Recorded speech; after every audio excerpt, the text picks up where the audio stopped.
નિધિ સ્વરૂપ એટલે શું? નિધિ એટલે નિજ ધન, વ્યક્તિની અંગત અને સૌથી કિંમતી સંપત્તિ.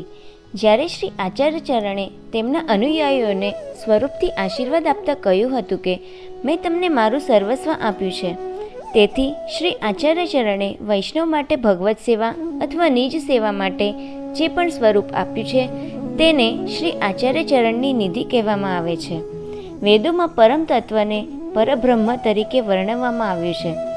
ઉપનિષદ તેમને પરમાત્મા કહે છે. શ્રીમદ ભાગવત અને અન્ય પુરાણો તેમને ભગવાન કહે છે. જેમ બ્રાહ્મણ વિરુદ્ધ ધર્માશ્રયી છે, બ્રાહ્મણ ભક્તો માટે સાકાર અને નિરાકાર પણ છે. તે ઘણીવાર ચોક્કસ સ્વરૂપ ધારણ કરે છે અને તે સ્વરૂપમાં તેમના ભક્તોને તેમની ઝલક આપે છે. કેટલીક વાર જો કે તે પોતાની જાતને મનુષ્યની જેમ ધારે છે, તેમ છતાં તે પંચમહાભૂત તત્વો જેમ કે પૃથ્વી, જલ, વાયુ, તેજ અને આકાશનો સમાવેશ કરતું નથી, પરંતુ તે માત્ર આનંદનો સમાવેશ કરે છે. આ સ્વરૂપોમાં તે સ્વરૂપ તરીકે ઓળખાય છે, જેનું વર્ણન ઉપનિષદમાં કૃષ્ણ તરીકે કરવામાં આવ્યું છે, જેમણે વ્રજમાં જન્મ લીધો હતો અને વિવિધ લીલાઓ કરી હતી.